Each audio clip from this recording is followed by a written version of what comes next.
Okay, well, hello everybody, and welcome to the Art of Diversity, Creative Growth for Social Change.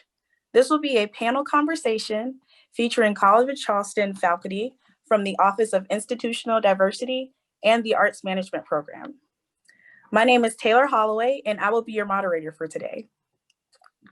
I am currently a graduate assistant for the Office of Institutional Diversity here at the college, and I'm also a Master of Public Administration student and an Arts and Cultural Management certificate student.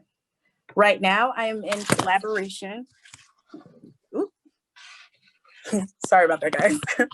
Right now, I'm in collaboration with Simone Liberty, who is the graduate assistant for the Arts Management Program. We are so excited to have you guys here today and be a part of this conversation. The goal of this discussion is to expose attendees to narratives, opinions, thoughts, and voices of leaders and artists in the community centered around social justice and acceptance. Today, we have a very esteemed group of professionals here to share their thoughts. First, we have Dr. Rénard Harris. Dr. Harris, can you wave your hand so everybody can see where you're at? Thank you.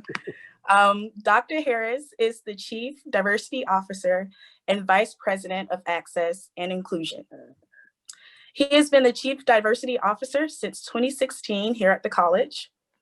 His primary responsibilities are to raise the visibility of the institution's diversity efforts by building collaborative relationships, unifying the campus by educating and highlighting the core essence and strengths of various identities, guiding diversity programs and workshops, and creating initiatives that improve the success of underserved students. He is often called upon to serve as a keynote speaker, a diversity facilitator, and consultant for businesses and educational institutions.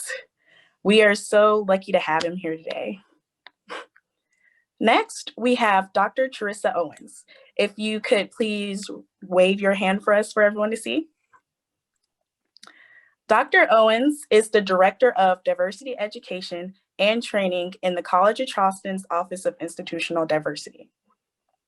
Dr. Owens is a published scholar and the executive producer of the upcoming film, If These Walls Could Talk, a film first of its kind to feature the historical contributions of African and African Americans made to the College of Charleston. She is also co-creator and advisory board chair for the 1967 Legacy Program, a program designed to foster the success of trailblazing African and African American students. And I do believe congratulations are in order for Dr. Owens, because yesterday she received the Martin Luther King Humanitarian Award for her diversity work. So congratulations to her, and we are so happy to have her here. Okay, next we have Dr. Jason White. If you could wave your hand for everyone to see where you're at. Dr. White is the Assistant Professor of the Arts Management and Arts Entrepreneurship. Dr. White works with students to address arts management issues, co-develop solutions to common challenges, and organize new opportunities in arts and related entertainment films. Dr. White is a published author in various scholarly journals and arts management articles. Artistically, Dr. White is best known for the playwright, co-actor, and co-director of the multi-award nominated and NAACP award-winning educational play, See the Dance, the history of American minstrelsy. Thank you so much for joining us. And we are, Dr. Chandler, I see that you have joined us. Hello, can you wave your hand for us? Dr. Karen Chandler is the Director of the Graduate Certificate in Arts and Cultural Management, a new graduate program that began in fall 2019 with degree options in the Master of Public Administration and Master of Fine Arts and Creative Writing. From 2014 to 2019, In 1999 and 2001, she was the Director of Arts Management Program and the Graduate Certificate in Arts Management. And over the years, she has taught courses in both programs. Dr. Chandler is also the co-founder and principal of the Charleston Jazz Initiative, a jazz history and research project that documents the careers of South Carolina musicians who helped shape jazz history in America and Europe. Thank you so much for joining us. All right, guys. So there's just a couple of housekeeping rules that I want to address before we get started. This is a recorded panel. So I just wanted y'all to keep that in mind.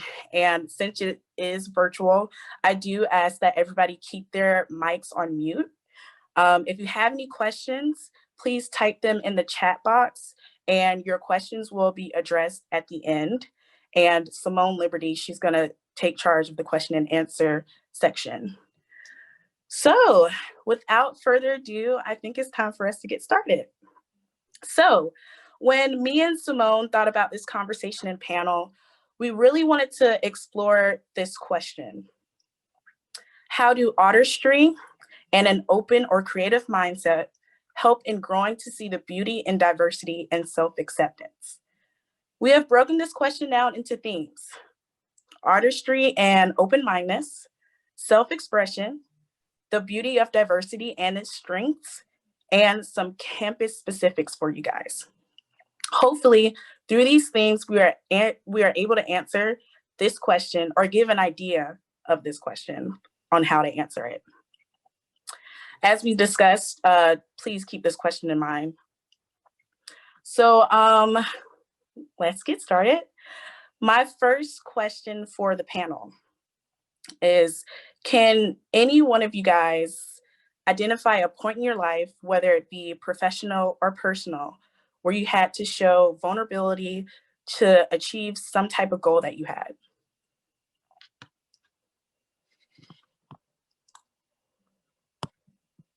Well, I'll start. Hi, everybody. Thanks for coming.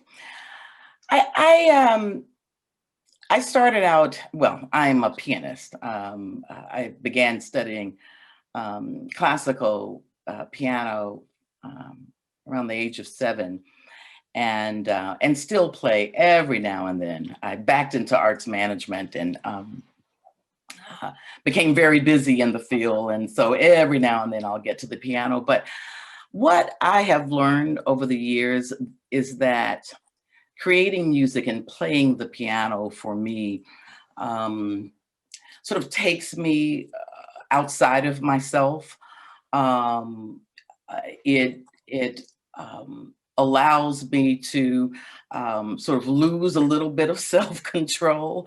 You know, when you're playing music in front of you, sometimes it feels right with your fingering to play an F sharp rather than an F. But you know, we've got to be in those instances really vulnerable to the music, to the art.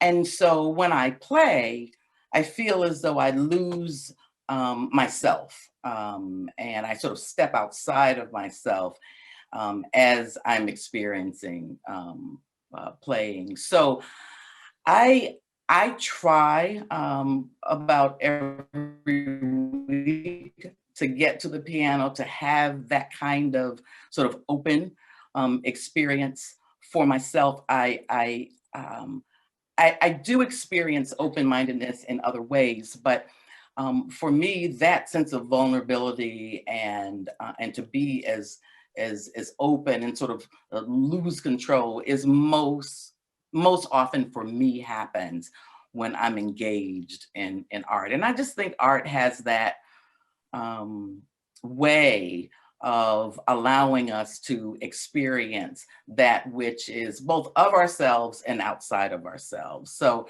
I love the idea of experiencing art and experiencing that kind of vulnerability. It yes, does teach you a lot about yourself.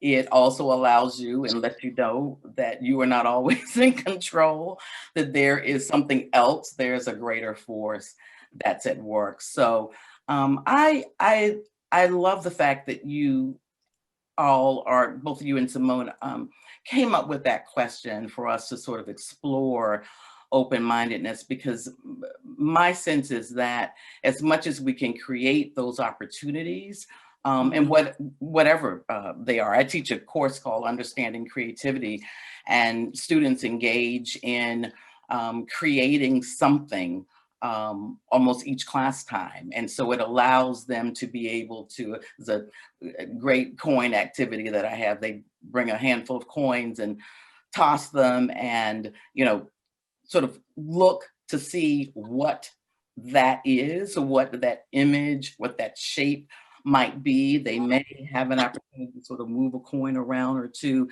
to explore what that has created. But that just a simple exercise like that, and exploring that which is sort of outside of themselves, that is different, I think should be a part of our sort of daily exercise. So I think creating art and experiencing it, but more so creating the art, is, I just think it's a great opportunity to sense and feel vulnerability. And I think that's healthy for us. Thank you so much. Jason, please. Yeah, I'll actually piggyback off of Karen there, but I'll speak from the perspective of a theater artist, which is my root discipline as an actor. I think, you know, if you're an actor and actress, this is what you do. You get paid to be vulnerable. You get paid to embody the character, to put it all out there, to you know, to really tell the story, and to connect also with maybe the people you're on stage with, to not just talk but to listen, to interpret, to feel the emotion, and then to convey that emotion back to not only your fellow actors but also the audience too. So whether you're in film or you're on stage, if you're a performing artist, again piggybacking off of Karen, you know, if you're in front of an audience, you're basically you're showing a part of yourself. And so this is the nature of a creative. The nature of an artist is that, you know, and one of the reasons why I think artists are so beautiful, so wonderful, is because, I mean, we get to see kind of the open side of them, the vulnerable side, you know, and that's very hard to do. That's very bold. It's very courageous.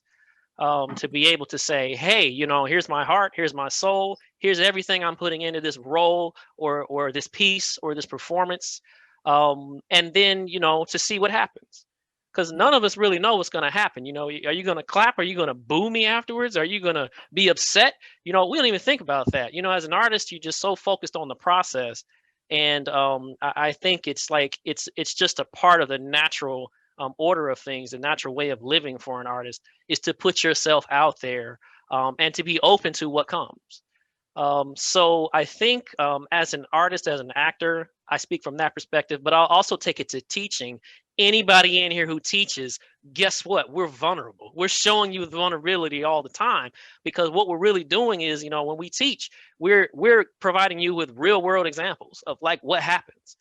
We're talking to you in you know, not only from our own experience, but in a context that is happening today. You know, when I'm teaching arts management, I'm giving you guys the good, the bad, and the ugly, not just like what's in the literature, but like this is what I've been through, because I don't want you to step in the same potholes that I've stepped in.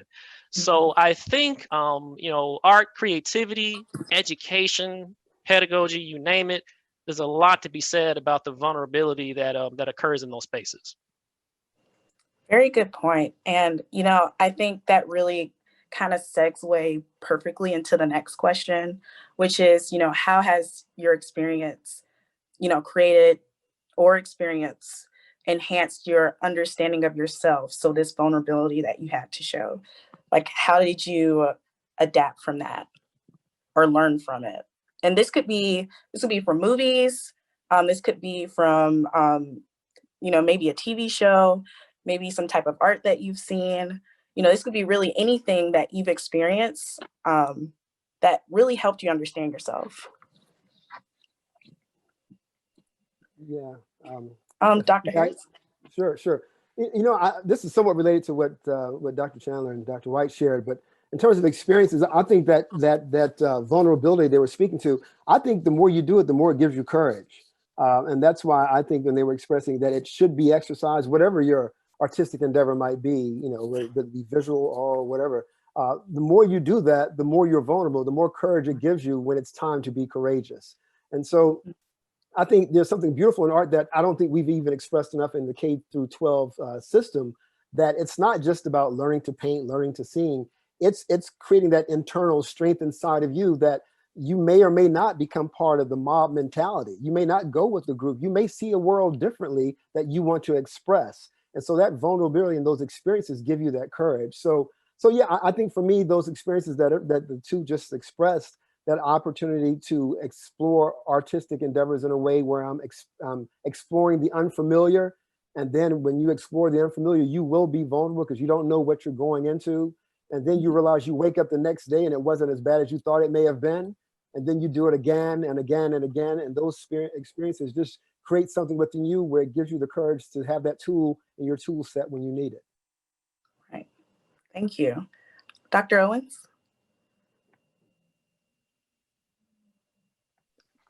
I had to unmute myself, you guys. Yeah, so first of all, hi everyone. Nice to see all these gorgeous faces, handsome faces.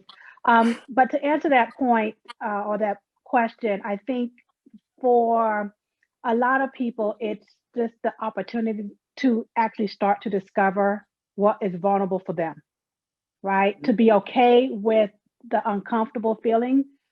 Maybe this is not going to go align like what Dr. Harris said with the mob or with the larger group, and am I okay with that? And then also understanding that there are going to be different parts of you that may line up with other perspectives or other views or other experiences that all make up who you are. And I'll give you an example. For my own upbringing, I often was referred to as my quote unquote father's child, right? Because I look so much like my father. Mm-hmm. Love it. As a girl, that kind of messed me up a little bit growing up, but that's another whole nother story. But as I was growing up, I started to see that part of my father in me. It wasn't until much later when I was in classes and even started teaching that I started to see the mother, my mom in me, and then my grandmother, and so on and so forth. So you start to see these different parts of who make up who you are and how you see the world and how you actually express yourself in the world. And that is being vulnerable, owning every single part of it, owning even those things that may not be inherently part of who you are, but things that may have been a part of your upbringing, a part of the community, or part of the environment that you were in as a major part of who you are.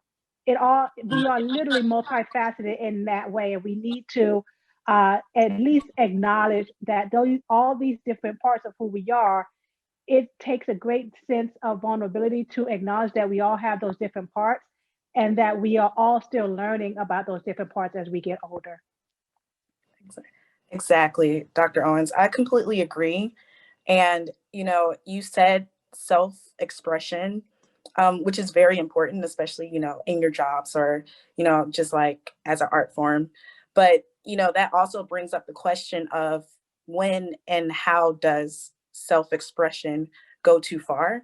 Because while we're living and discovering our truths, like we need to find ways to ensure we can express ourselves in a fashion that can be understood and respected by others. But how do we do that? Or, you know, I'll take it a step further and ask, should the opinions of others even matter when it comes to that aspect? If someone wants to share their thoughts on that one. Oh, I didn't take my hand down. Let me take my hand down. I'm sorry. Oh, okay. Yeah. Sorry about that. My hand was like, I want to answer everything. No, okay. Sorry about that. I didn't take it down. I apologize. But okay. I will put it back up if that's okay. That's fine. Yeah, so I'll be brief. So this is a beautiful question. So first of all, I don't think life is linear because the idea of, for me, self-expression is when you become selfish with self-expression, you've gone too far. But at the same time, I learned from an author years ago that you should always, as an artist, you should be your first audience. So I'm my first audience. If I like it, okay, it's the web concept. Others will like it, but at the same time, if it's only about me, it becomes a selfish endeavor. And I think what this is not my line, but someone said some folks are so woke they need to take a nap, right? So you begin to you begin to push. I'm woke. Well, you begin to find yourself looking at yourself and what's important to you, and not the message you're trying to share with others. So I do think self-expression does have a line where you can go too far where it becomes selfish. But at the same time, these things are not linear. They're paradoxical. They mix that you're looking for yourself as first audience, but not so much that it's only about you. Mm-hmm. Now I'll take my hand down. There you go. Thank you so much. Good. I'll piggyback off of you, Dr. Harris, on that. Yeah, I completely agree with you. And I'll speak from an artistic perspective, because if you're in the arts long enough, you're going to meet some self-absorbed people. Mm-hmm. And I think it comes down to intentionality. Like, okay, so you're doing this piece, program, project. Why? What are your intentions for this? What do you want the audience to get out of this? Is this just you on stage experimenting with other actors or actresses' bodies, which I've seen happen? Mm-hmm. Are you considering the harm, that you may be doing because you're not even considering, providing context for this piece? You just want to be an artist and do stuff, but you don't think about the responsibility of answering for that, defending that, helping people deconstruct that, the talk back part, So it's like, yeah, there's a difference. Like, as an artist, you can be a self-absorbed artist. And, to answer your question, I think that's fine in this country. That's the beautiful thing about this country. You can do that. However, I think it's much more valuable and fruitful if you invite audience members into that experience, if you make them feel welcome and comfortable, so that, it isn't just watching a performance on stage, but, you're facilitating a dialogue. And that's what I'm after is that, when I create a piece, I mean, this costs money, time, and energy. I don't want to just be up here doing this myself. I got things to do, So I want to make this a very fruitful experience, not only for the artist, myself, the producers, the people in front of the camera, behind the camera, but also the people coming who are taking their time out of their lives to share this experience with us, to participate in the process, So I just think, going back to what Dr. Harris said, intentionality, you got to think about it. Who are you doing this for? What's the end goal? And inviting the audience along, so that, you get the objectives are achieved in, in what you're trying to do and what you're trying to create and get the word out about. Exactly. Dr. Chandler? Yeah, I just wanted to add one thing. I agree with what everybody has said. Okay. But I also think that, so self-expression can go far.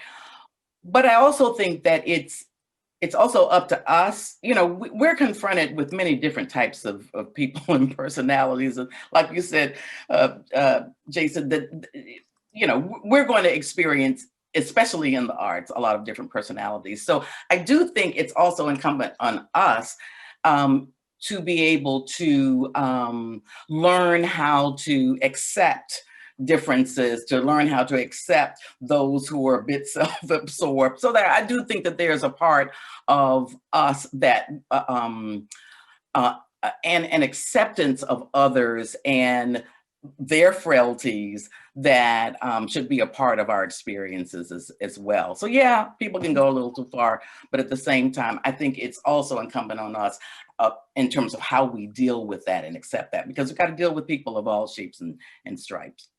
Mm-hmm. Exactly. Dr. Owens? Yeah, I will only add a small tidbit of considering, of course, with self-expression, where did it come from? Like, what's the root of it? The root of it is usually going to create fruit, to be quite honest. And so it's important that how it comes across, you might want to literally explore where did that really come from. And again, going back to those different parts of who you are a little bit before, and how that may produce certain fruit in different spaces that you may want or you may not want. And as Dr. White said a little bit earlier, it's about being very, very aware of how the audience will respond to what you put out there, good, bad, ugly, beautiful or not. Yeah. Thank you so much. These are very great points that you guys make. So this next question is actually directed towards Dr. Chandler and Dr. White. And we would like for you guys to tell us about some ways that you've implemented various perspectives and, explored some of these social justice issues through your artistic endeavors. Well, I'll start. I have, over the years, been fascinated with the intersection of African-American music and history in general. So I'm particularly, though, interested in the sort of the narratives and the stories of artists, African-American artists, that have been either lost or overlooked or just simply not presented to us in formal education, in textbooks. And so I started Charleston Jazz Initiative many years ago. I came to Charleston, was just fascinated that here I was, I had 2 degrees in music. I was educated at an HBCU, and I didn't know this amazing history of jazz music in Charleston. How could that be?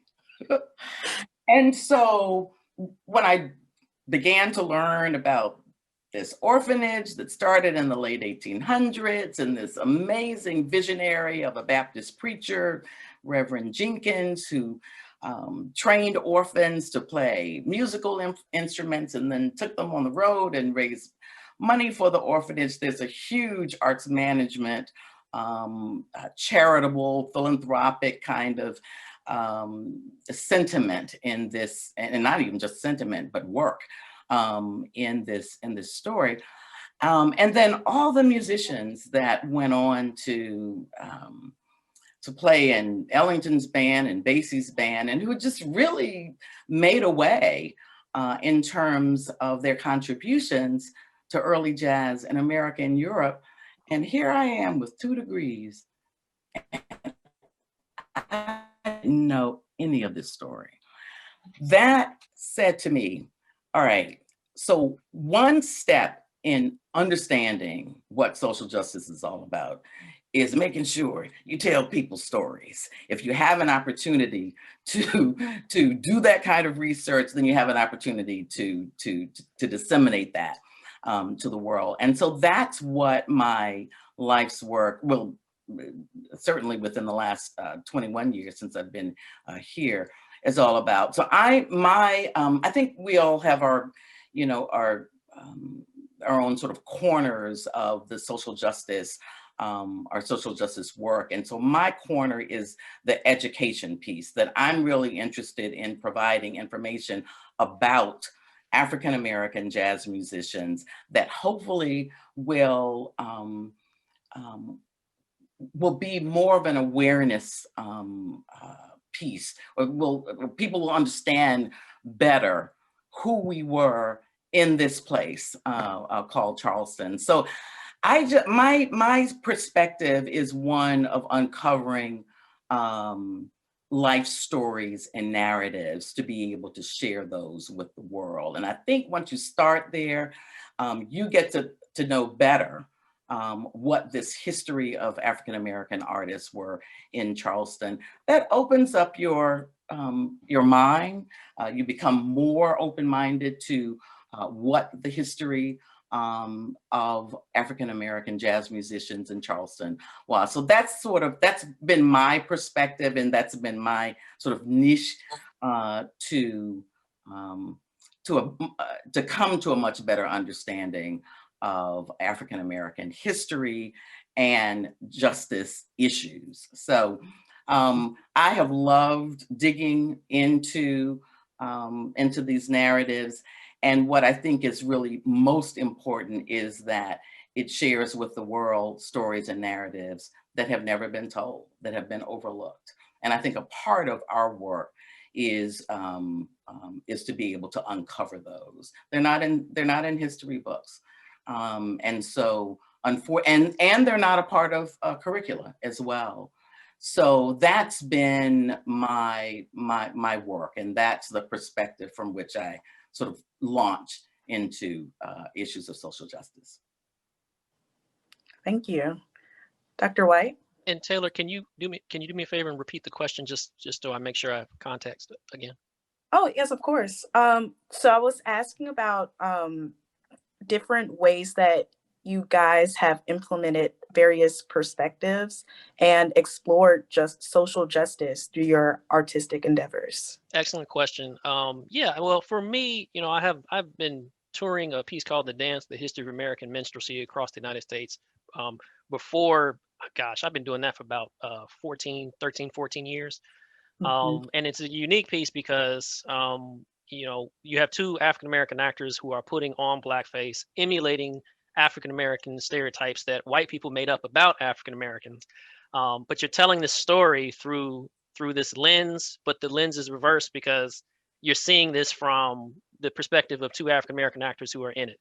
So it's kind of like taking what was horrible and turning a lens on itself. And you get to really kind of see, like, through this history, through learning about blackface, through learning about America's first form of theater, how Black people felt about it while they were doing it. You're also learning about white people and their role in this, because a lot of times when we talk about blackface or the history of American minstrelsy, we relegate that to a Black experience. We did not make this up. And you learn about the, how Black people use this as a socioeconomic strategy to actually break into the entertainment industry too. So I think through a long history of work, performing this piece, producing this piece, writing, creating, producing, and taking it to colleges across the country, churches, community centers, I've encountered a lot of people. And I think I've been very blessed to talk about a very difficult topic, or at least spur discussion on it, that would not have happened without us using this work to do this. And it has caused a lot of reconnections within the community. It's caused a lot of Black people and white people to come together and ask questions. It's caused a lot of us to reflect on the images we see today. It's caused us to have more empathy for each other. So here's this piece that is kind of, it's taboo. We don't want to talk about it. It's deep. It's risky. They might be afraid of it. But at the end of the day, you look in the audience and it's like, thank you for doing this. We didn't know about it. So that's where I am right now. Is like, what do we not know? A lot of this discord in the country is coming from people not wanting to share the information. I think if we had all of the information, we'd have a different conversation. Right. So it's like, as an artist, I'm thinking about ways to do that in my future work. How do I tell stories, to Karen's point, that have not been told? Because just give us the information. Just tell us the truth. Tell us what happened. And let us figure out what we want to do with it, rather than holding back these stories, pressing them down, saying, wait, we'll get to you, Right. Well, when? James Baldwin speaks on that too. I'm reminded of his, you can find it on Facebook. He's talking about this. He's like, how long do you want me to wait? Like, I'm almost, 70 something years old or whatever. How long do you want me to wait for justice? How long do you want me to wait for freedom? I take that in context as an artist and specifically as an artist of color. Like, how long do you want us to wait for justice? How long do you want us to wait for equity and cultural funding? How long do you want us to wait to produce our shows outside of February? How long do you want us to wait? Right. So It's like, I think I'm encouraged by a lot of the conversation going on in the arts and creative sector right now. I think a lot of the conversations are moving towards actions finally, because this isn't new, right? I mean, talk to Dr. Chandler, talk to other colleagues. This has been in the field, but now, like, we're finally committed to doing something about it. We're finally not afraid of moving the needle, and I think that's encouraging. It's a great direction for the arts and cultural sector in this country, that there's a spirit of unity now in that space, and of listening and of sharing authority and power. So I'm excited about, you know, the work that's coming out of the United States, the work that's going to happen, the work that's going to get funded. If you notice too, if you're in the arts management space, guys, funders are switching priorities right now. Look at these grants. They're switching priorities, and like in a way that's never been done, you know, and shelling out real dollars for this type of social justice work, this sort of equity work, this diversity work, this inclusion work, you know, and funding for stories that have never been told, elevating artists of color to the forefront, you know, in a sustained way. That's a great direction. And so I'm very encouraged by that. Not only, you know, my own experience, but I'm also proud to be a part of, you know, I guess the community is trying to move the needle forward. Yeah, and I wanted to add to that, that there's a lot of miseducation. We've all grown up with it. I mean, I certainly grew up, the reason that I didn't know much about jazz history in Charleston is because I grown up with that narrative that you all had. And that was New Orleans, New Orleans, New Orleans. And when you think about it, any cultural product has not really ever had a static journey. You know, it's never been one city. You know, it's never just been New Orleans. There was jazz happening all over this country. And so there is a part of miseducation. There's a part of keeping the narratives or the stories buried. There has been just opportunities where, or the lack of opportunities to present these stories at all. So I think when we embrace education, and it sounds so simplistic, but it's really, I think, an important first step in our work in social justice, is that we got to tell the truth, the honest truth, and the exhaustive truth about our place in this country. And so it means that so many of us are going to have to be in that space where we're going to have to uncover narratives where there's no map, where we really don't have a starting point. We had very little to start with when we were uncovering these stories of jazz musicians in Charleston. I think a little pamphlet, and thank goodness for Beryl Dakers, who had done a documentary on the Jenkins Orphanage Band, and that was pretty much it. So then it was, where did we go to uncover these stories? Well, you go to people who are still living, who are part of that lived experience. What then happened, at least for me and those of us, Quentin Baxter and others, Jack McCrae, who's passed, all of us who are engaged in leading this effort with the Charleston Jazz Initiative, is that you find out that the development of jazz happened by many, many, many different people and musicians, more so than we ever knew. And so just the whole narrative about how you've understood the development of jazz to happen has changed, because you have been a part of further educating yourself about the role of early jazz in this country. So it's just been, for me, an interesting journey to be able to contribute to the jazz canon in that way, and to bring in perspectives of Gullah history and culture that just simply have not been a part of this work. So. All righty, thank you so much. So I'm kind of thinking about having an open mind, and that kind of correlating with, you know, these social justice issues. So my question would be, how can we use open-mindedness as a tool to combat these racial issues? And why is it important, especially when we're trying to educate others or ourselves?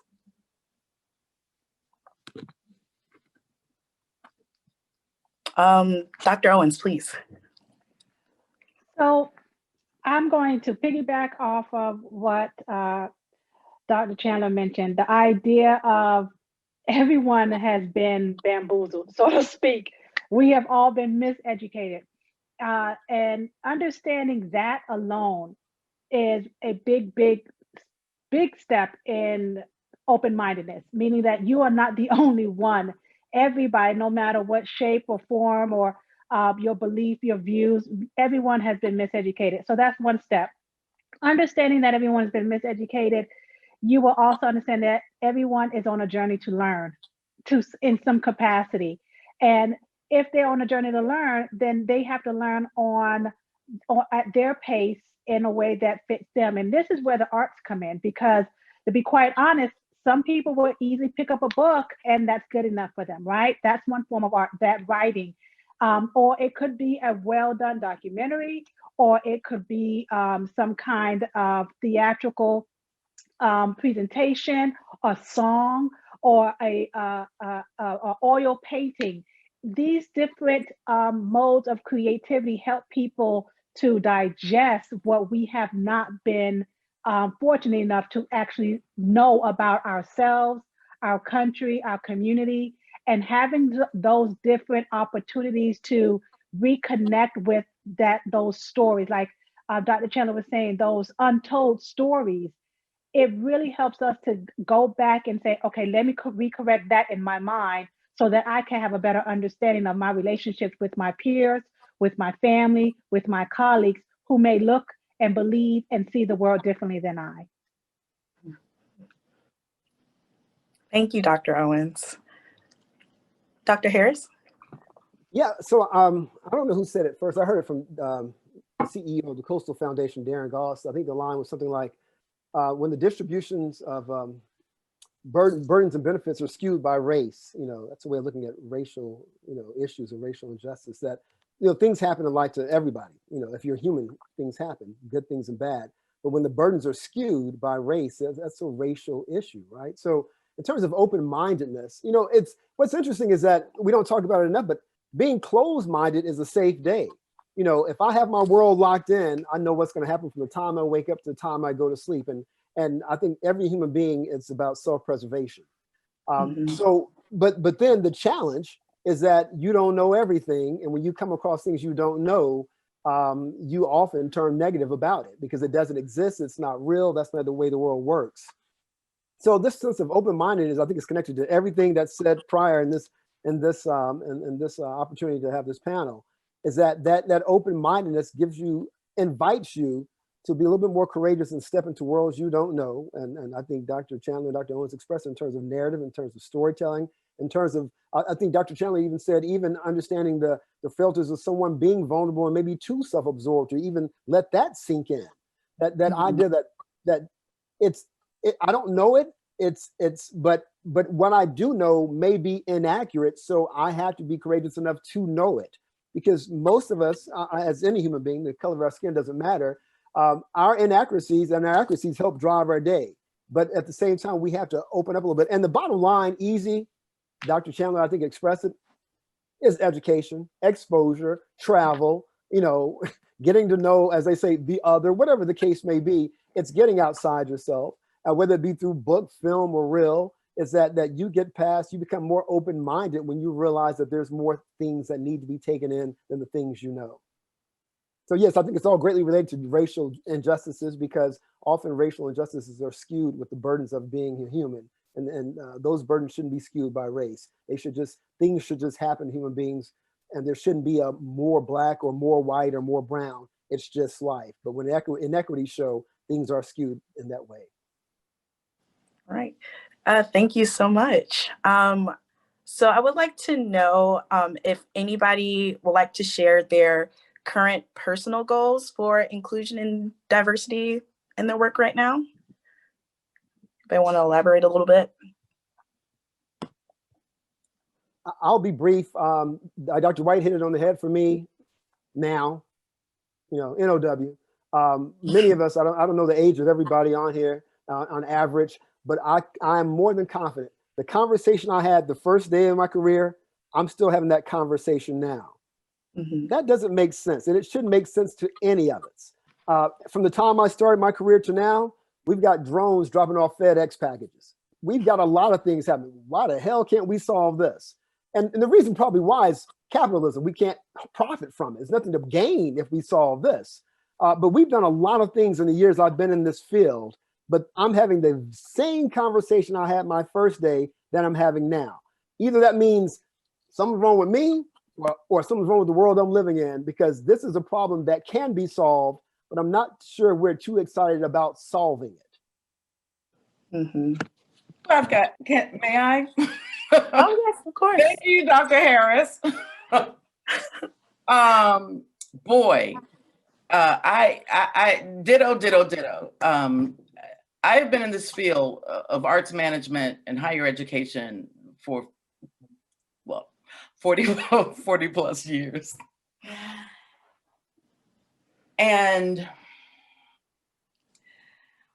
what has made me concerned, and I've shared this with, I'm on the board of our National Association of Arts Administration Educators. And I remember coming into this field, and one of the first things was, let's diversify boards of directors of arts organizations.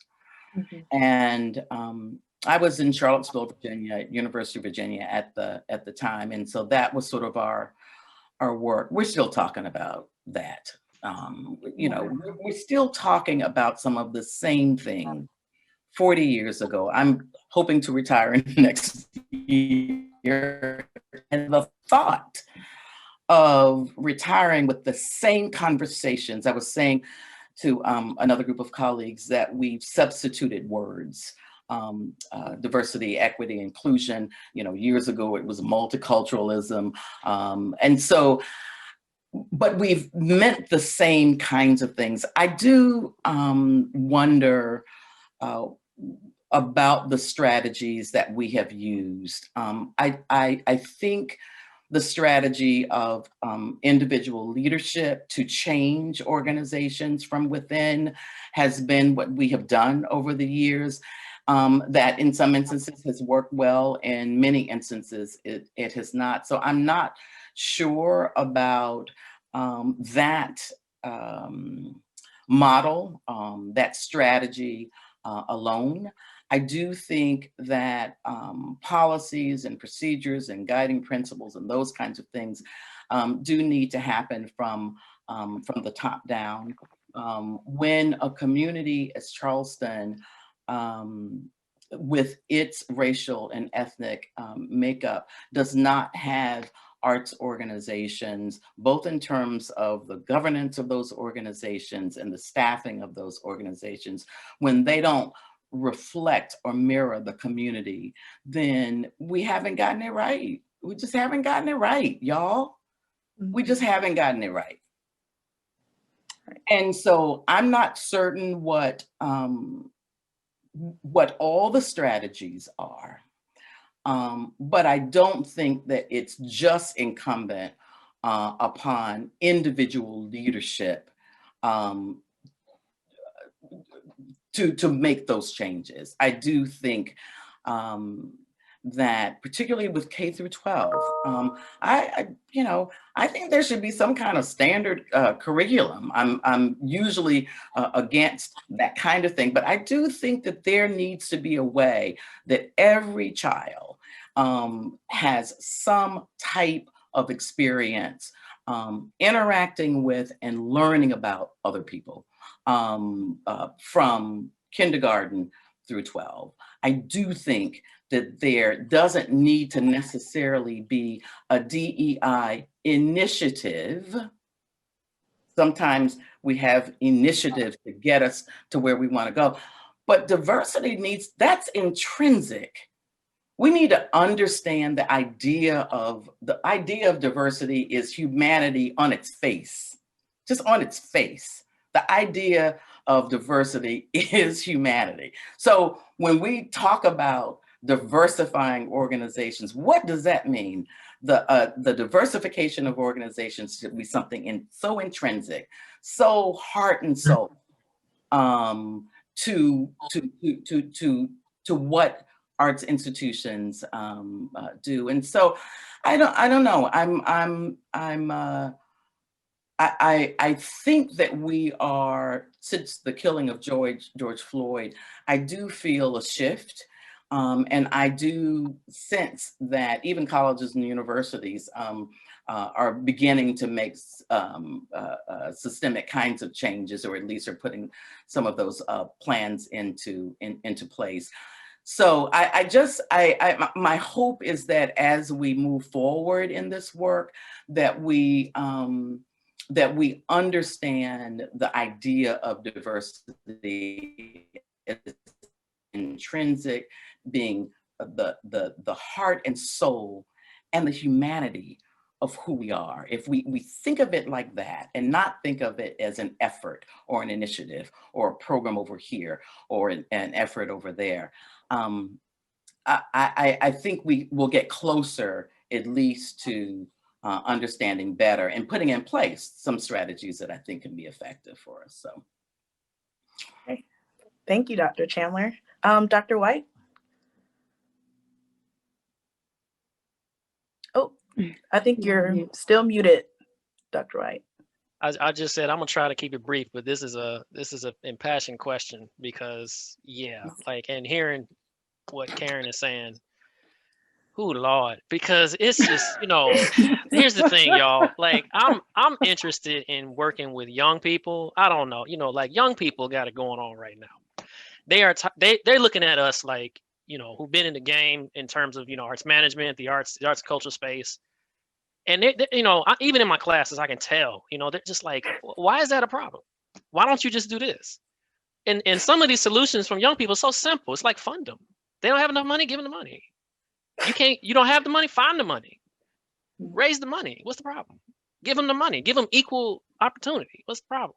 So it's like, sometimes when you're talking to young people who understand the world that they want to live in, and you give them the tools to make that happen, all you got to do is sit back. So I think to a certain extent, I think it's far too many of us who have been working in the arts and cultural space who are trying to lead stuff.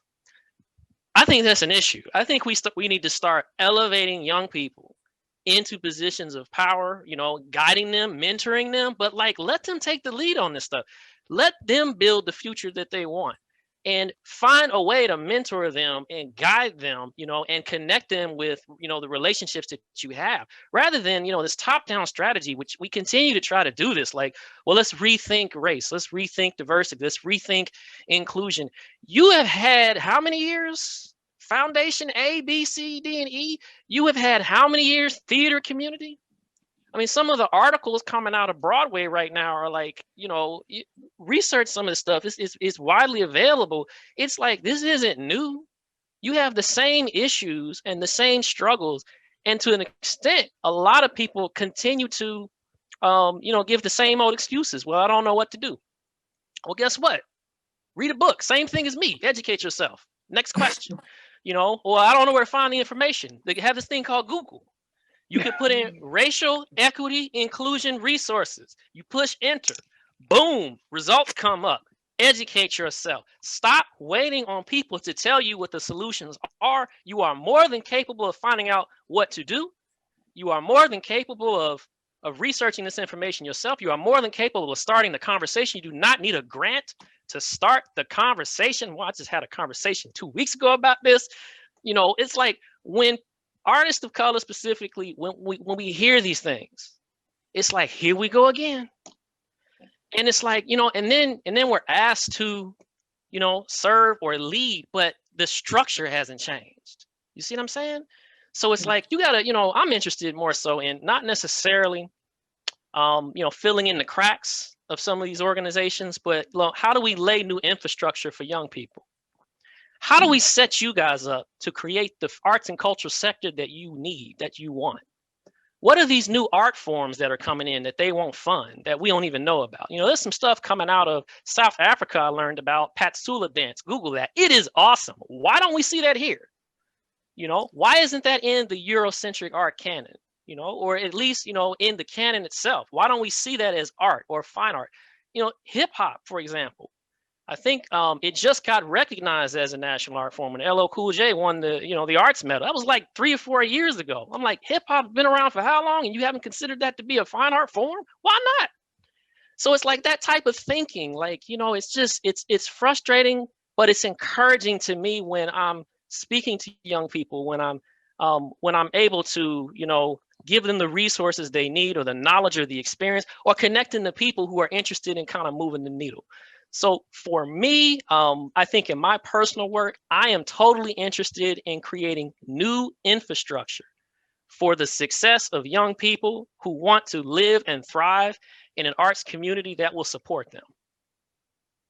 My 2 cents. Thank you, Dr. Wright. Dr. Owens? Yeah, so everybody said just about all I have to say, because you guys said it so eloquently. I'll just say it in 2 or 3 sentences. The goal that I would have will come from what I do with my trainings or any other avenue where I educate our campus, is definitely, if you self-identify as white, advocate and become an ally. That is what you can focus on with your education. What does that look like for you? And if you are self-identifying as an individual who is Black or Indigenous person of color, you need to take the mask off and learn what is authentic for you.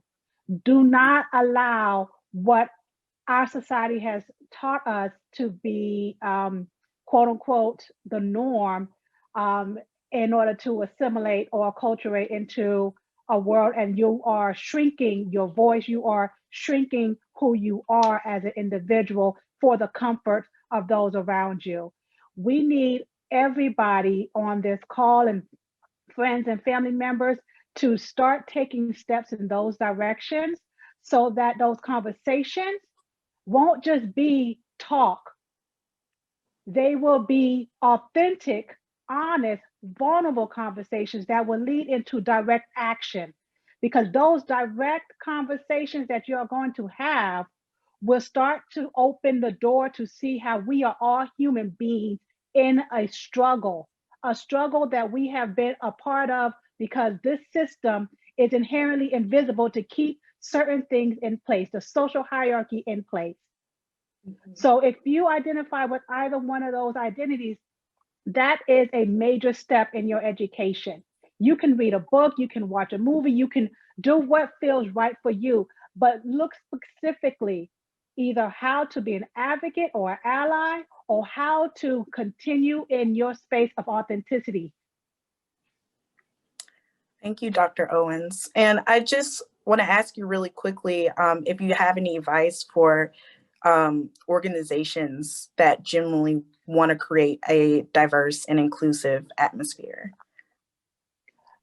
Well, we said it before, educate yourselves. But if you want to focus on where to go as far as what to look for and when you are educating yourself, you can definitely start looking at partnering with Black, Indigenous people of color and their organizations, whether it's a civic organization, a student organization, a governance organization. You want to partner with them. You don't want to lead them. You don't want to be subservient either. You want to have this partnership and value what they contribute. Do not demean, do not dismiss, but actually listen and validate the experiences, the voices that they are bringing to the table. Because it is not easy for them at this particular time to be that open and vulnerable. History has shown that by being vulnerable, there is going to be negative repercussions. So they are being brave and courageous just by taking a step of faith of partnering and being open to discussion. When you open that platform and you have what I like to call a real honest rapport with one another as partners, then you guys will move forward into amplifying those voices, amplifying their experiences, amplifying their perspectives, so that the conversations that we're having now are no longer just conversations. Hopefully in the next 2, 5, 10 years, these conversations will have moved in not to just an initiative, but sincere change that is needed on our campus and in our communities and in our classrooms. Does that help? I hope it's just a tidbit. It's just a tidbit. It's not the only either. There's so many more, but I'm just trying to encapsulate what I know are the top tier of what we've been discussing during our deep trainings. And those are the ones that we have actually seen work for our campus members. Thank you, like to- Dr. Owens. I'm sorry. Oh, I'm sorry. I apologize, Taylor. no, Dr. Harris, please. Yeah, I like to say it, to add to that and exaggerate it a bit. Truthfully, take the hit. Hashtag take the hit. You want to get this right? Take the hit. College of Charleston, it's 27% Black people in South Carolina. Take the hit. Get 27% next year. Take the hit, because the hit is you're going to lose money. You're going to lose a lot of stuff. But in the long game, you will get it back. So whether you're a club or organization, Harris Teeter, CVS, I don't care. If you morally know what's right, take the hit, and the conversation's over. But the reason we don't take the hit, because of all the losses that will happen when you take the hit, which is probably your money, your salary, your acceptance rate. But the other side is it's a long game the other way. You know, as I said, I'm talking about the same thing I talked about my first day.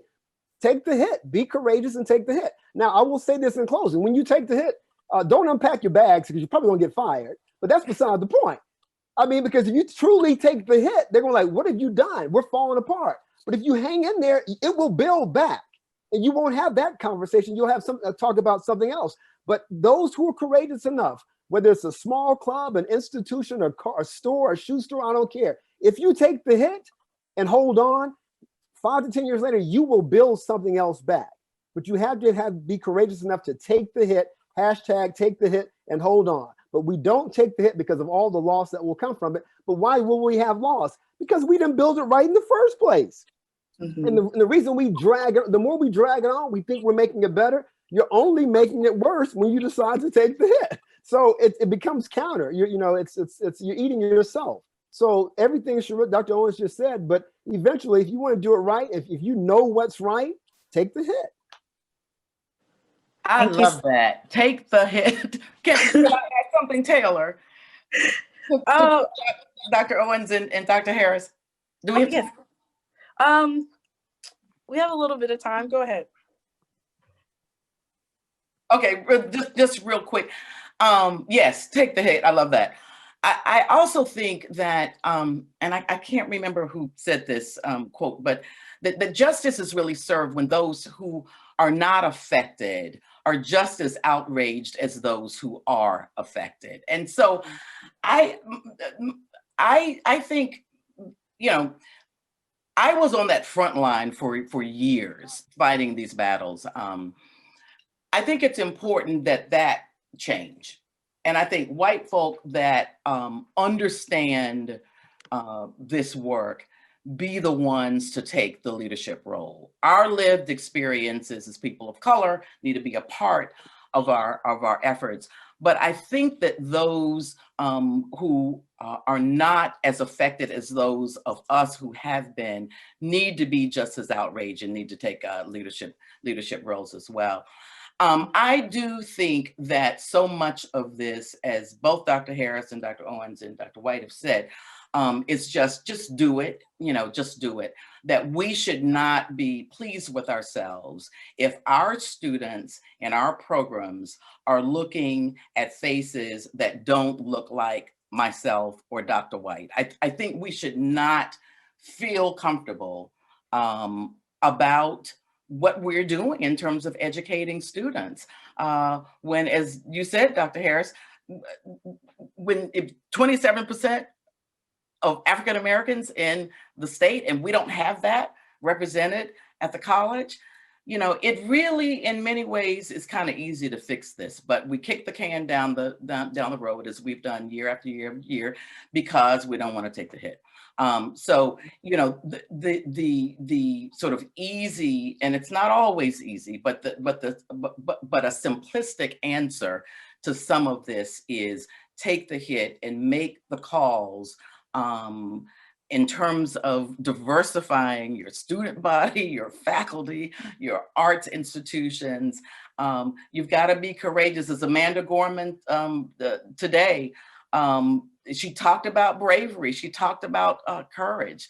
There's a lot of bravery and courage that's a part of this work, but we've got to be in the position to want to step out there and take the hit and take the consequences for that hit. Some organizations are doing that, that I've seen. Many are not. But that, I think, is our life's work. And then I just want to piggyback on Dr. White's comment, and to now build a new infrastructure, or just simply a different infrastructure that embraces youth and their perspective and ideas for a 21st century and beyond. And may I quickly piggyback off of Karen and also Rénard's comments, you know, about this hit. What is stopping us from supporting each other so we don't have to suffer while we're taking this hit? You know, this is this idea that, like, all right, if everybody decides to go in this direction, why aren't we helping everybody go in this direction? Why is it a competitive thing where, you know, hey, you're instituting change, cultural change, social change in your organization, but, you know, hey, we're not willing to take the hit over here? Or it's like, what if everybody made a decision and then decided to share resources so nobody suffers? You know, there's this idea that I think permeates in the arts and cultural sectors, the idea that, well, if we change, we'll lose something. And that's not always necessarily the case, particularly in the DEI space. Actually, you're going to gain audiences. You're going to gain access to new types of programming you never thought about. You're going to gain access to new types of funding that may not even be in the arts space, hospital funding, government funding, social change, you know, social justice funds, which are now available. I assume will become more available now that we have this change in leadership. I said it. Also, I think that, you know, having, you know, this community, you know, building this new community is a part of building this infrastructure. You know, we're talking about the arts and culture sector. What are we but a bunch of relationships? You know, are some of those relationships fractured? Why are they fractured? Maybe this organization, you know, 10 years ago didn't want to work with that organization. Are we done yet? You know, can we get each other together to have a cup of coffee? You know, is there new leadership over here? Why don't we know what's going on inside of these organizations? Why aren't we working towards diversity, equity, inclusion together? Why is this an isolated thing that's seen as a zero-sum game? So I completely agree with this panel here. You know, again, it goes back to, like, what type of future do you want to have? And if you want to have that, get to work. You know, educate yourself, ask questions. Don't be afraid to ask questions. That's, you know, that's how we do it. That's how we educate ourselves. We don't know, you know, ask people for the information. But then when they tell you what to do it. If they tell you to, you know, to you know, a specific solution, don't say, well, I don't know, or try to explain it away or rationalize it. If you're interested in really moving the needle and doing the work, do the work, you know, and then work with people or try to recruit other people to help you when you take the hit. I love that, Rénard. Yeah, so that's what I can offer to that. That's really good saying. I like that. Okay, well, thank you guys. As our final question, I just wanted to ask Dr. Owens and Dr. Harris about some initiatives that you guys offer on campus that helps with diversity and inclusion. Someone wants to touch really quickly. Please, Dr. Owens, you go first. Oh, I was on mute, sorry. Yeah, so just a couple, of course, what we are already doing is our deep training, which is open to all the units on our campus, whether you're an academic unit or student organization, office or program. It is a series of sessions that honestly go deep into systemic awareness, all the way through to anti-racism, so that you can truly understand how it operates, not only in your own space on campus, but maybe even outside of campus, in your community, in your homes, or other spaces that you occupy. So that's one. The other things that we are also working on, of course, is the 1967 Legacy Program, which is designed for to recruit and retain high achieving African and African American students to our campus. And that has been one of the top priorities that President Xu and our entire campus has backed, so that we can make sure that those individuals not only feel like this campus is a part of their education, but this is a campus where they belong and that they can thrive. Those are the couple. I'm gonna go ahead and leave the floor open for Dr. Harris to go ahead and mention the others. Sure, I'll be brief. So about 50% of African-American kids graduate from high school, and it lowers with Hispanic kids, and then poor white is a little bit higher.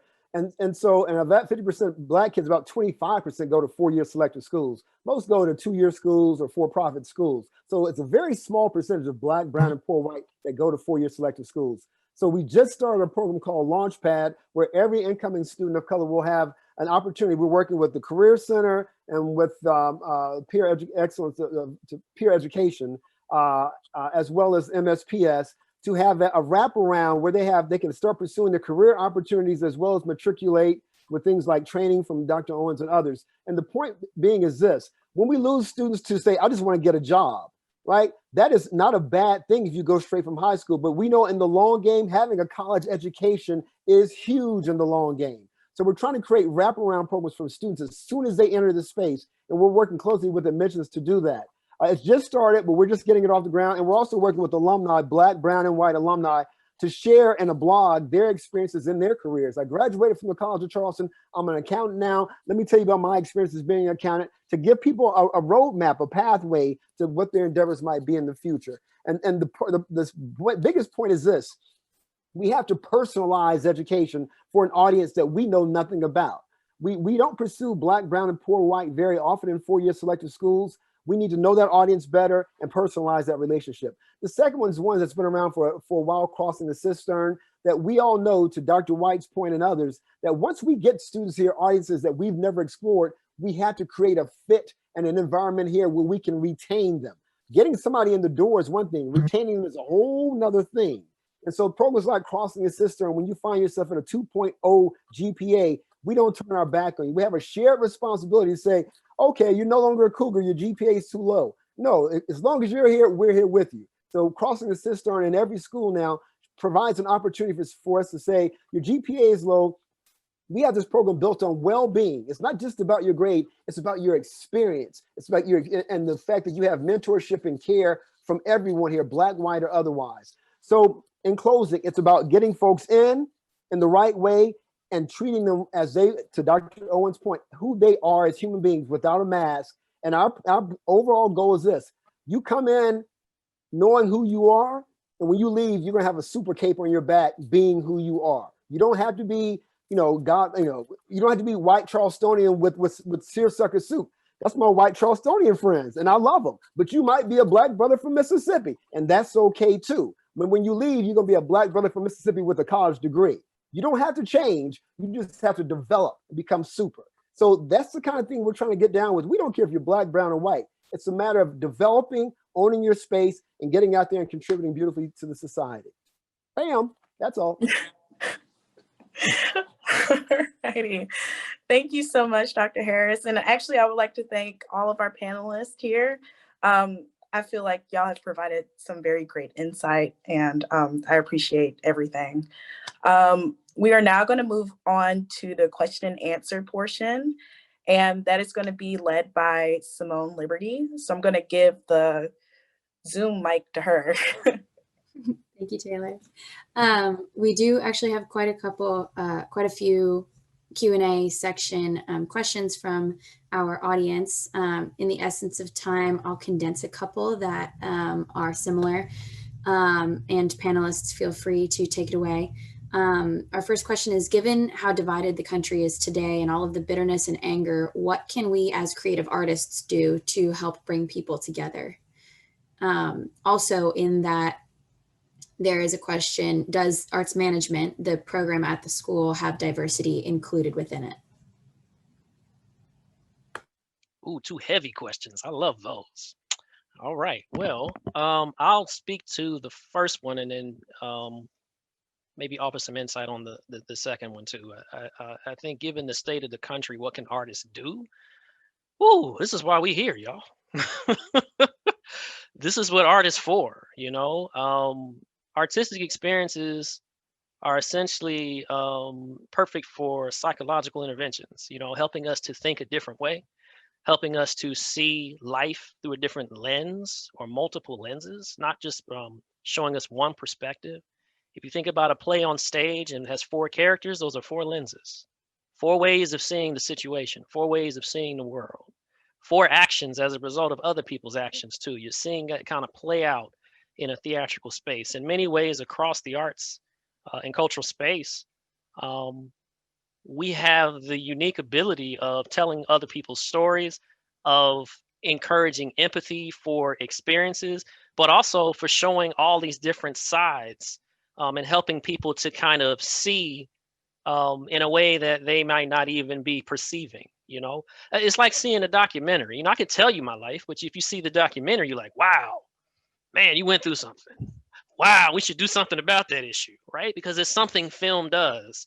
Because, when we sit in a room and we're watching this, even as a shared experience, it's a different experience than me just like telling you this, or maybe me sending you an email. So I think the arts have the unique ability when you use it, in a community building way, to heal nations, to heal hearts, to inspire, to, this goes into the arts and health literature. This is why art is in hospitals. This is why paintings are in that space when you walk in, because they know it reduces stress and anxiety. Okay. This is not made up stuff. This is research. We know what the arts do. I think what we have to do now is shift the trajectory, kind of define shared goals so we can help each other do it, and it's just not a one-off. So I think moving forward, certainly we're still in a pandemic. We can do a whole lot to help healthcare workers in this space, to help communities heal, to help them cope with what's going on in the world, via writing, poetry, dance, film, you name it, music. That stuff feeds the soul, that stuff keeps us going. So I think, whatever artistic discipline you are in, yes, you're studying here at the College of Charleston, but in some respects too, we want to hear what you want to do with this education, and hopefully we are creating spaces. Maybe this gets at the diversity part of the second question. Hopefully we are working towards creating spaces for you to do that. For you to show us your experience in a different way, or for you to address situations that are going on in your life and the lives of others. To kind of spur that conversation. And also in a more pragmatic way, maybe even producing something that helps us to come up with solutions we didn't consider. So I think there's lots of things that we can do in the arts and cultural space right now, but we do need a plan. We do need to share the resources. They're not limitless. And I think per this conversation, there are ways to do that effectively.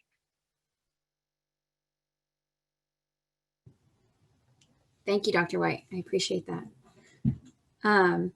Dr. Chandler, were you trying to say something? Well, yeah, I didn't want to add to that because Dr. White just said everything that I would have said, but I did want to, I don't know if are you ready to go on to the next question about does arts management include?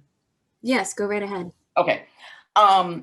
So we are fortunate to have a faculty with a diversity of experiences and perspectives. Obviously, we have 2 African-American faculty members in our program.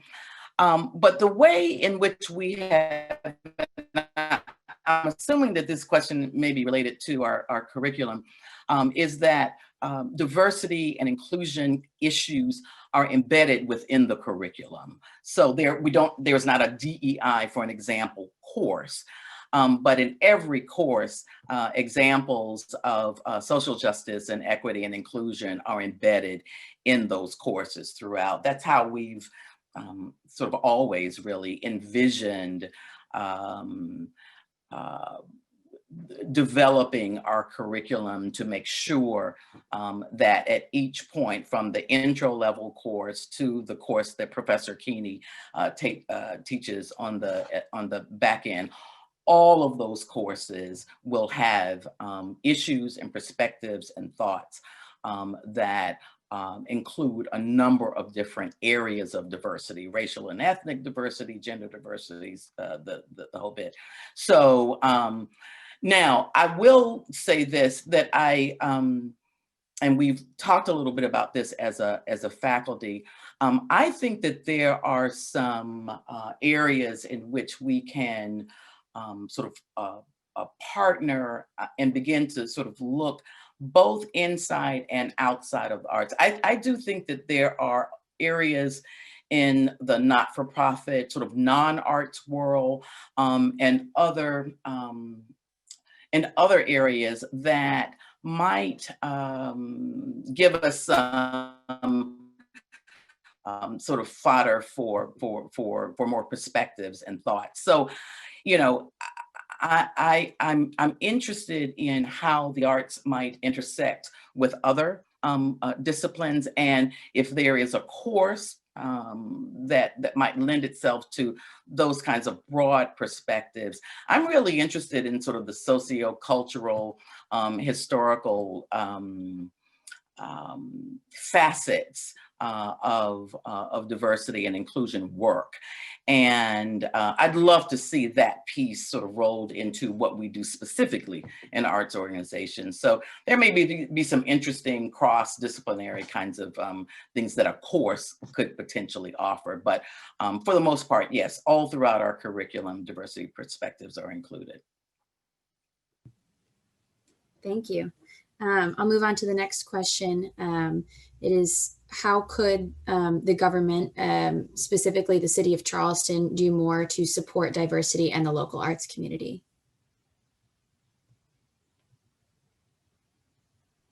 Well, I think we need the mayor here for that one. That's a good question. Go ahead, Simone, I'm sorry. Oh, that's okay. I just said any thoughts or ideas that you might have from all the panelists.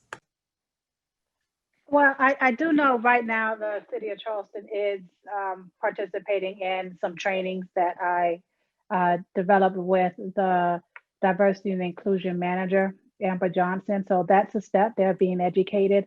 And they have subcommittees who are tackling some of these issues in a variety of different areas. And I do understand that the arts area is one of them. So they are taking steps in that direction. What they produce hopefully will be something that is not going to only not only address the immediate concerns, but be sustainable to continue to evolve over time, so that it can be a permanent entity in the city as it evolves over the next few generations.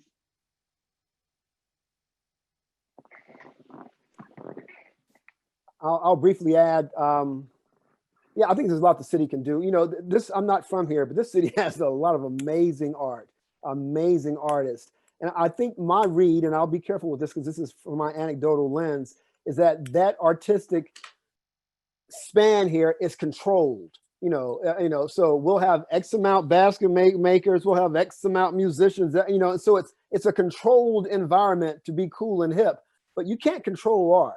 You know, it's free. So you can't say 3 here, 2 here, 1 there. Let it be what it's going to be. And I'll close with this.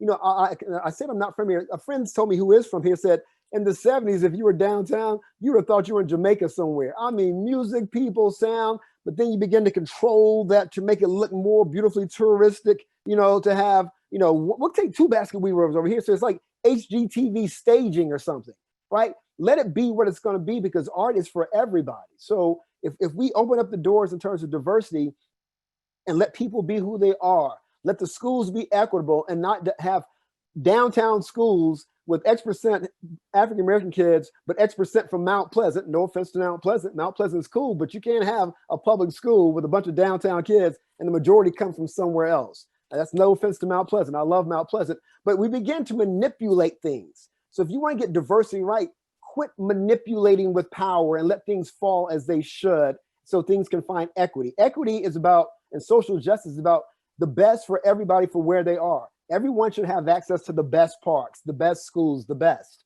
It's not about becoming socialistic. It's about quit manipulating and chess playing the best opportunity for the worst opportunity. And I'll just add that Charleston is unique in terms of its infrastructure support for the arts compared to other cities. And that is that in many other cities, there is a local arts council that is an objective body that helps support arts and artists and arts institutions. We are a little different because our Office of Cultural Affairs, which does some of that, is also a presenter. So we're sort of an anomaly in the greater scheme of arts and cultural organizations around the country, where your Office of Cultural Affairs oftentimes competes with other arts organizations for funding.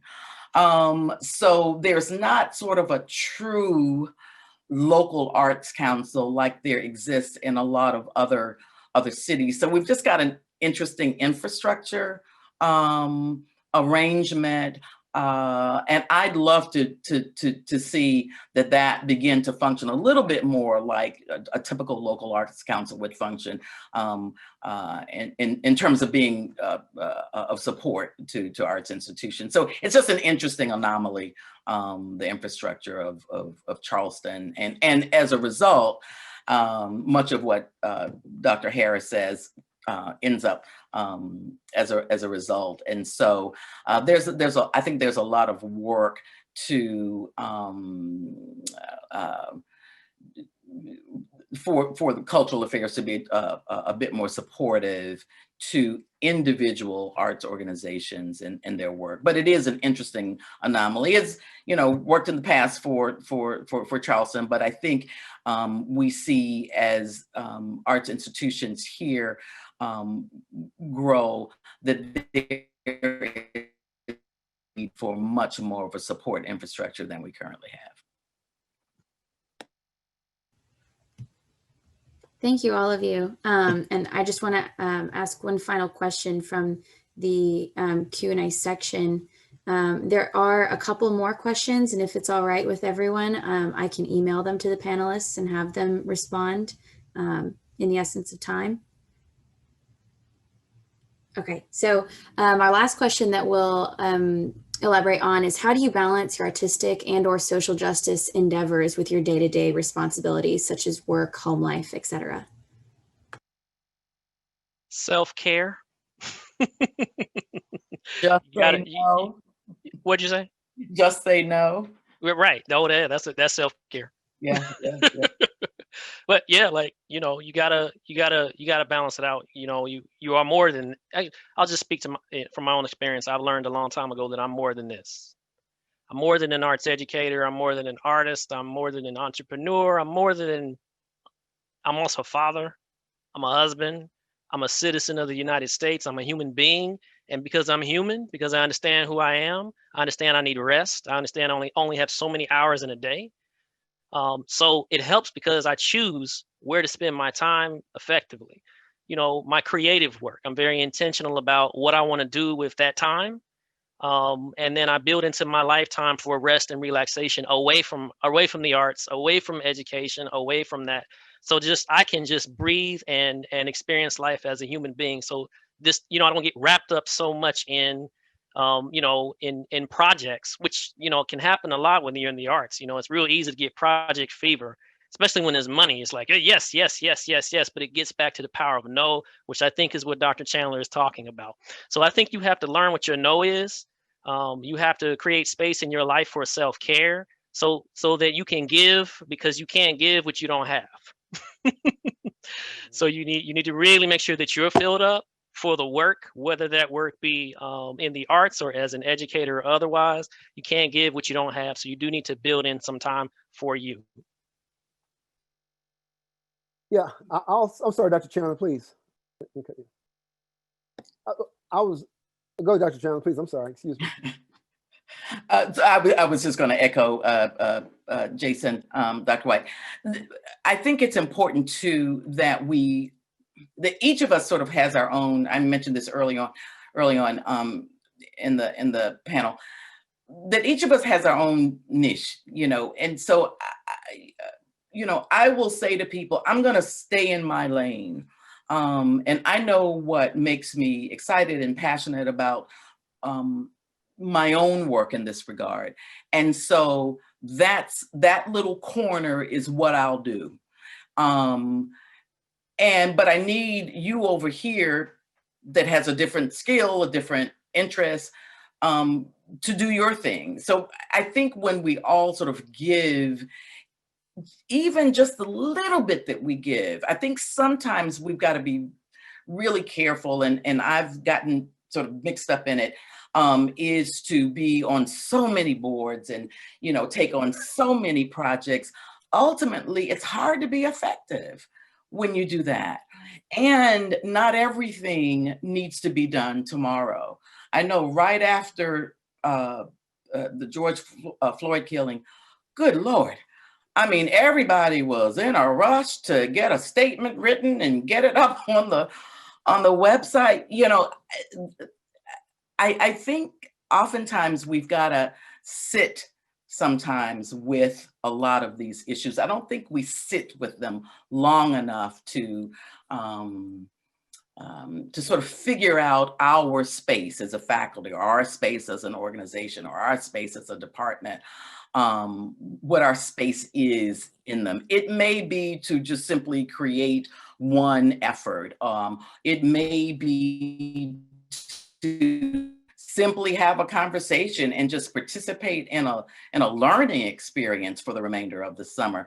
But I would just caution us to not take on so many different initiatives and efforts at one time, and to really be effective in that little corner of our social justice work that we do. So I'll just add that to what Dr. White said.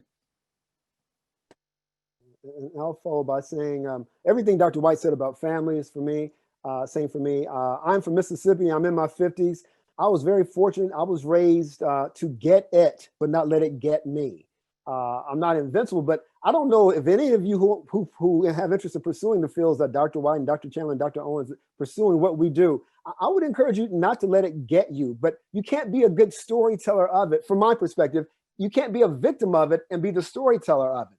So how do I avoid that? I'm very facetious about it, very irreverent about it. I go home and talk about human beings all the time. Like, I've seen a lot of strange animals, but human beings are the strangest animal I've ever seen, because most of this we're doing to ourselves. So when I get home and joke about it, and I do it intentionally to save myself, because I can't let it get me. I can't be a victim to the thing I'm trying to be the storyteller for. And at the end of the day, it is all kind of a joke, because we are kind of doing it to ourselves. It's human beings at their weakest point. That's really what it is: lack of power, lack of confidence, and security. And so for me, I try to remind myself, although I'm not invincible, to get it, but not let it get me. And I do that by being irreverent about it, facetious about it, joking about it, and then going back in the next day. But like Dr. White said, come home to my family, play with my dog, and play and enjoy my life.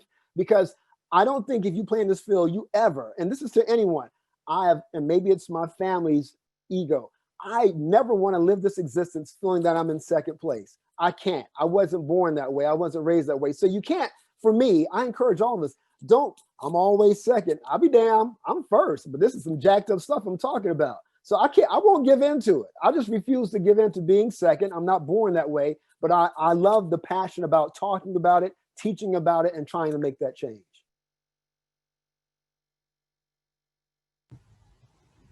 Well, you all are so wonderful to listen to. It's amazing. Thank you so much to our panelists for joining us today. I really appreciate it, and I know that you all absolutely appreciated it. So with that, I'd like to close this panel session. Before you all go, I do want to say that we'd like to continue this very important conversation around this topic, and we'll be releasing information soon on a call for artwork submissions of any medium or genre, which we're hoping to showcase in a virtual gallery. So stay tuned for more information to come in the near future about that. And again, thank you to all of our panelists. This was wonderful. Thank you for having me. Wonderful Thank you for having me. Bye-bye.